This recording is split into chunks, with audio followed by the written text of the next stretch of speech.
Saya di titik 2 km dari titik nol calon ibu kota negara di Kecamatan Sepaku, Kabupaten Penajam Pasir Utara, PPU.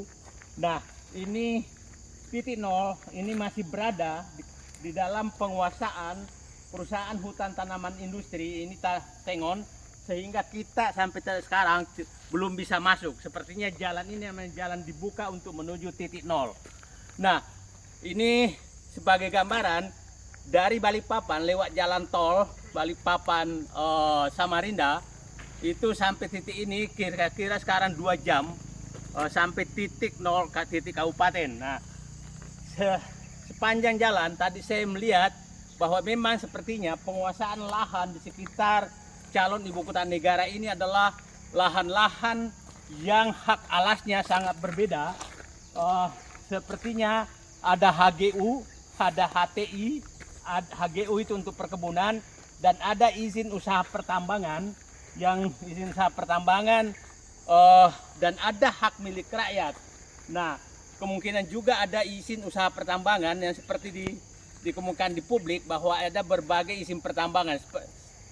Publik perlu paham bahwa ibu kota negara ini ada 2 kabupaten sebenarnya, yaitu Kutai Kartanegara yang sebelah sana dan Penajam Pasir Utara. Nah, sehingga saya tidak tahu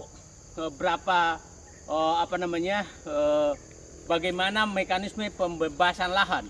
Nah, saya berada di sini tanggal 12 Februari 2021. Nah, Bapak Presiden menyatakan bahwa akan meresmikan ke ibu kota negara itu sekitar tanggal 16 Agustus 2024. Kalau kita menghitung mundur berarti dari sekarang itu adalah waktunya adalah tinggal 29 bulan atau 29 bulan 4 hari atau 2 tahun 5 bulan 4 hari dari sekarang. Jadi Anda bisa bayangkan, kalau kita publik bisa bayangkan bahwa hutan-hutan ini akan berubah menjadi kota dalam waktu 2 tahun. Nah, padahal saya paham bahwa anggarannya sekarang belum ada. Saya tidak mengerti seperti apa mempercepat pembangunan itu sehingga bisa terwujud. Dan kalau bahwa Presiden mau pidato kenegaraan tanggal 16 Agustus 2024, berarti DPR segera harus pindah, dan yang pindah itu adalah DPR yang sekarang. Nah, ya nggak apa-apa, karena yang menetapkan undang-undang pindahnya ibu kota negara adalah DPR sekarang juga. Jadi ya nggak apa-apa. Akhirnya anggota DPR sekarang harus siap-siap pindah duluan. Kemudian kementerian-kementerian utama yang harus pindah duluan. Nah, kontur dari kabupaten ini, calon ibu kota ini adalah sebenarnya adalah berbukit-bukit.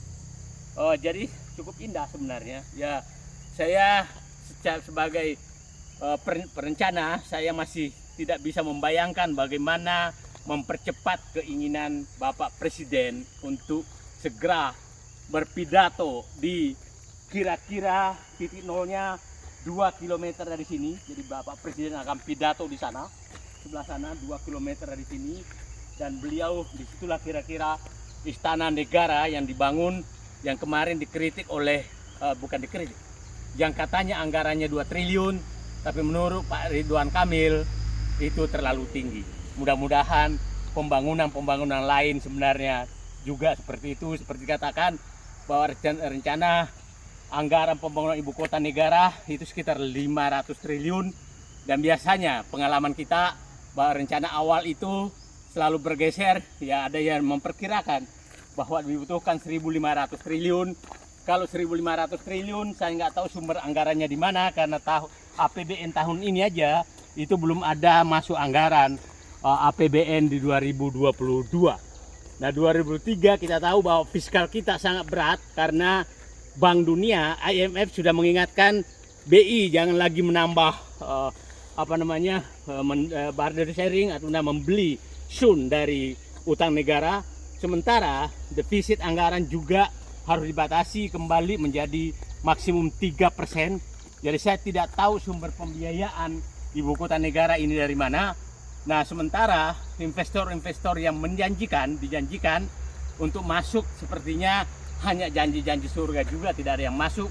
Dan saya orang yang tidak sepakat bahwa fasilitas umum itu dibiayai oleh swasta, karena yang bisa terjadi nanti adalah kalau diizinkan, maka yang bisa terjadi adalah bahwa pemerintah akan menyewa gedung-gedung milik perusahaan yang ada di ibu kota negara ini kepada pihak swasta atau pihak asing, sementara gedung-gedung yang ada di Jakarta dijual kepada swasta. Artinya ibu kota negara dijual kepada swasta dan kita pindah ke ibu kota negara baru menyewa milik-milik swasta. Itu saya pikir jangan sampai terjadi. Jadi saya kalaupun terjadi pindah ibu kota, sebaiknya seluruh fasilitas umum itu adalah dibiayai APBN. Problemnya adalah APBN kita sangat tidak longgar untuk membiayai pembangunan secepat ini. Kalau 2023 dipaksakan, artinya pada saat titik bahwa defisit harus turun, sementara beban utang besar sekali. Cicilan utang perkiraan saya tahun depan 2003 itu 1.000 triliun. Saya tidak punya alternatif pengamahan saya untuk membiayai negara mencari dana 500 triliun. Itu artinya pasti akan banyak sekali kepentingan rakyat dikorbankan, seperti halnya sekarang pupuk naik, harga BBM naik, listrik naik, kemudian minyak goreng saja nggak bisa dipenuhi. Saya tidak bisa bayangkan bahwa kepentingan rakyat bisa dikorbankan demi terwujudnya ibu kota negara baru yang sepertinya agak dipaksakan di waktu ekonomi sedang susah. Itulah saya pikir ini pandangan mata tanggal 12 Februari 2021. Sampai ketemu di tempat lain dan saya akan jalan-jalan lagi melihat kondisi calon ibu kota negara baru. Oke, sip, terima kasih.